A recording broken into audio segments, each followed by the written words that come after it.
Pemirsa dari Grand Studio telah bergabung bersama kami untuk berdiskusi pada malam hari ini, Direktur Indef Eni Srihartati. Bu Eni? Ya, Mas Dodi. Ya, Bu Eni, tadi kami sudah berdiskusi tentang visi misi ekonomi dari Capres. Sebenarnya pertanyaan kecilnya adalah realistiskah? Menurut catatan Anda seperti apa? Ya, kalau kita mendengar tadi penjelasan dari Pak Iman Sugema maupun juga Pak Erlangga Hartarto, sebenarnya dua kandidat ini tidak ada beda secara signifikan sebenarnya. Jadi kata orang 11-12 lah sebenarnya begitu. Tapi kalau kita melihat kemarin memang waktu debat Capres tadi malam memang ini ada satu perbedaan yang relatif cukup mencolok gitu. Tapi ini mungkin memang pilihan ya, pilihan dari strategi marketing masing-masing kandidat. Jadi selama ini kan memang keunggulan Pak Jokowi misalnya selalu dipersepsikan dan dicitrakan bahwa Pak Jokowi adalah yang selalu melakukan action kerja eksekusi gitu kan. Sementara Pak Prabowo selalu selalu dipersepsikan bahwa tegas, disiplin dan juga mempunyai konsep-konsep makro yang cukup komprehensif gitu. Nah, Bu Eni, ini sebenarnya yang paling gampang untuk menjawab pertanyaan bagaimana cara untuk menciptakan pertumbuhan ekonomi sebesar 7% itu seperti apa? Ya, sebenarnya bagi kita ya kalau menurut kajian Indef ini sebenarnya untuk menyelesaikan sebagai solusi dari persoalan-persoalan ekonomi yang paling krusial hari ini yang kita hadapi sebenarnya bukan angka pertumbuhannya Mas Dodi, tetapi kualitas pertumbuhan. Jadi bagaimana mengukur kualitas pertumbuhan?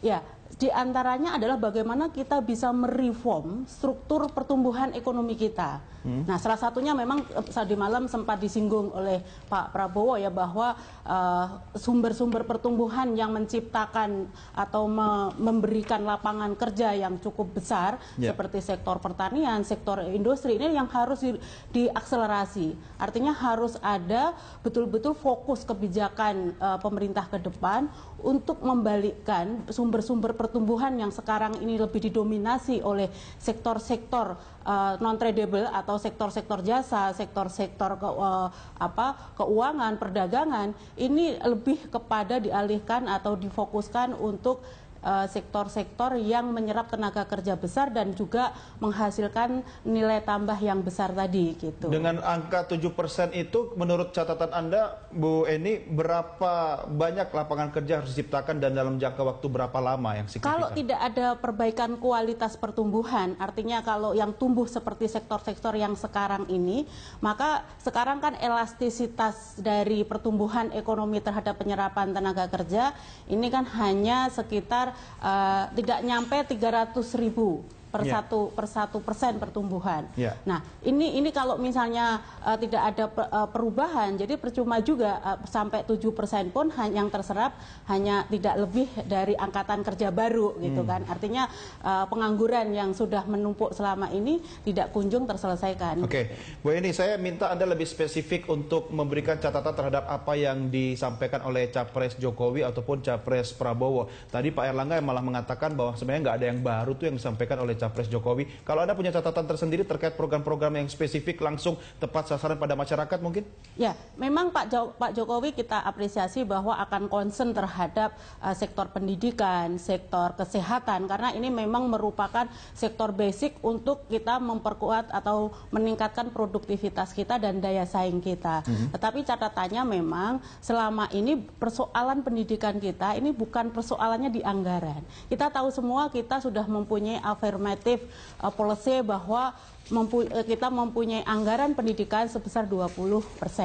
Tetapi apa yang sekarang terjadi bahwa anggaran yang 20% tadi tidak pernah efektif untuk meningkatkan akses masyarakat terhadap pendidikan maupun peningkatan mutu kualitas pendidikan. Kenapa begitu? Nah, karena kita lihat sekarang bahwa yang ditafsirkan dari Undang-Undang Sikdisnas ini kan fungsi pendidikan. Sementara kita tahu berapa anggaran yang sekarang ini dikelola oleh Kementerian Pendidikan Nasional. Tidak pernah lebih dari 80 triliun. Nah, ini kan jauh sekali. Jadi kalaupun misalnya nanti misalnya Pak Jokowi akan menambah anggaran pendidikan, tetapi kalau efektivitas penggunaannya ini juga tidak diperbarui, maka juga tidak akan berdampak banyak. Seperti hanya misalnya kartu pintar. Kartu pintar yang sekarang ini ada, ini kan dengan standar memang pemerintah sekarang kan dengan ini gratis itu dengan asumsi adalah standar pelayanan minimal. Jadi kalau masyarakat ini hanya mampu mengakses pendidikan dengan standar minimal, tentu kita sangat tidak akan bisa berharap kualitasnya bagaimana? Akan ada peningkatan kualitas untuk mereka gitu kan. Oke, Bu Eni, singkat saja kalau terkait dengan hal yang disampaikan oleh Capres Prabowo sendiri, apa yang Anda kritisi? Ya, sebenarnya kita kemarin cukup excited Pak Prabowo mampu untuk menyampaikan bahwa ada kebocoran penerimaan negara yang sekian-sekian. Tetapi kita tidak mendengar ini dari mana gitu, kebocoran yang mana dan bagaimana caranya nanti Pak Maksudnya Prabowo. di sektor mana yang bocor? Di sektor mana yang bocor, apakah di sektor pajak kah atau sektor sumber daya, penerimaan sumber daya alam yang selama ini dikatakan beliau hanya 1%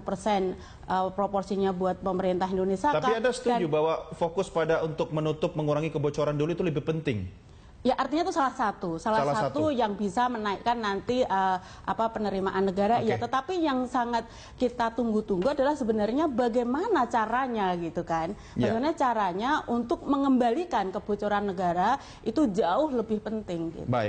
Baik, Bu Eni tetap bersama kami dan nanti di segmen berikutnya Pak Airlangga dan Pak Iman akan memberikan komentar terkait dengan apa yang Anda sampaikan tadi. Pemirsa, kami segera kembali sesaat lagi, tetap bersama kami.